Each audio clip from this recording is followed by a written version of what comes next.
చిన్నప్పుడు వర్షాకాలంలో స్కూల్కి వెళ్ళేటప్పుడు కంకర్ రోడ్లు ఉండేవన్నమాట. అందులో నుంచి వెళ్ళేటప్పుడు ఇలా కాళ్ళు ఇలా ఇలా అనుకుంటూ వెళ్ళి మళ్ళీ పక్కకు వచ్చి కాసేపటికి ఇదిగో చూడు నాకు రెడ్ కలర్ షూస్ వచ్చాయి, బ్లాక్ కలర్ షూస్ వచ్చాయి అని చెప్పి మా ఫ్రెండ్స్ ఒకరికొకరు చెప్పుకుంటూ ఆడుకుంటూ ఉండేవాళ్ళం.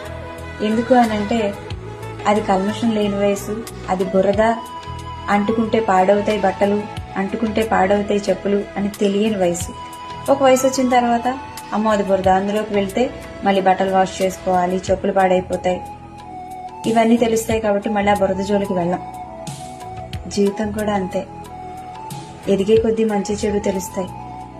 ఒకసారి అది చెడు లేదా వాళ్ళు మనకు చెడు చేస్తున్నారని తెలిసిన తర్వాత వాళ్ళ నుంచి ఎంత వీలైతే అంత దూరంగా ఉండడమే మంచిది. అప్పుడే మనసు మనం మలినం కాకుండా ఉంటాం.